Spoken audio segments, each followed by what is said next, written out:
नमस्कार दोस्तों, जैसा कि आप सभी को पता है कि हम हर रोज जनसत्ता न्यूज़पेपर की एक न्यूज़ को कवर करते हैं और आज की जो हमारी न्यूज़ है उसका टाइटल है सदी का सबसे ताकतवर अल नीनो दे रहा है दस्तक। इसे हम बहुत ही शॉर्ट में समझ लेते हैं। तो देखिए, हाल ही में वैज्ञानिकों ने चेतावनी दी है कि प्रशांत महासागर में विकसित हो रही अल नीनो की परिस्थितियां आने वाले समय में वैश्विक जलवायु और मौसम चक्र को गंभीर रूप से प्रभावित कर सकती हैं। और विशेषज्ञों का मानना है कि यह पिछले 140 वर्षों का सबसे शक्तिशाली और खतरनाक अल नीनो साबित हो सकता है। इस पूरी न्यूज में स्टेट यूनिवर्सिटी ऑफ न्यूयॉर्क के मौसम एवं पर्यावरण विज्ञान के प्रोफेसर ने ये कहा है कि इस बार अल नीनो की तीव्रता असाधारण हो सकती है।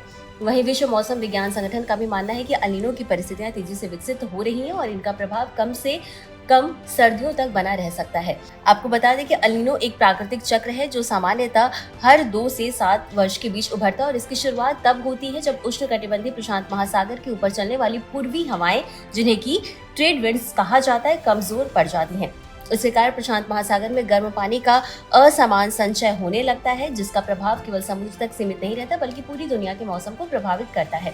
अब अल नीनो के कारण दुनिया के विभिन्न क्षेत्रों में मौसम की चरम घटनाएं बढ़ सकती हैं। कुछ क्षेत्रों में सूखा, कुछ में बाढ़, जबकि कई जगहों पर भीषण गर्मी देखने को मिल सकती है। इससे खाद्यान्न उत्पादन, पेयजल उपलब्धता और ऊर्जा क्षेत्र पर भी प्रभाव पड़ सकता है। अब इसी बीच नासा की Goddard institute for space studies के निदेशक गेविन स्मिथ के अनुसार जब उष्णकटिबंधीय क्षेत्रों का वायुमंडल बदलता है तो उसका असर दूर दूर के क्षेत्रों तक पहुंचता है और इसी कारण अल नीनो के दौरान मध्य अमेरिका, एशिया, अफ्रीका और ऑस्ट्रेलिया के कई इलाके अक्सर ज्यादा गर्म और सूखे हो जाते हैं। और इस न्यूज में ये भी बताया गया कि दक्षिण अमेरिका के प्रशांत तटीय क्षेत्रों में अल नीनो के कारण अत्यधिक वर्षा और विनाशकारी बाढ़ की स्थिति बन सकती है। वहीं दूसरी ओर ऑस्ट्रेलिया, कनाडा, अमेरिका और अमेजन क्षेत्र में सूखा और जंगलों में आग लगने की घटनाएं बढ़ सकती हैं। एक महत्वपूर्ण प्रभाव उष्णकटिबंधीय चक्रवातों पर भी पड़ता है। वैज्ञानिकों का मानना है कि अल नीनो की स्थिति में अटलांटिक महासागर में बनने वाले तूफानों की संख्या और तीव्रता कम हो सकती है, क्योंकि तेज हवाएं नए तूफानों के विकास में बाधा उत्पन्न करती है। और इसी के साथ ही पूरा टॉपिक जीएस पेपर 3 एनवायरमेंट से जुड़ा हुआ है।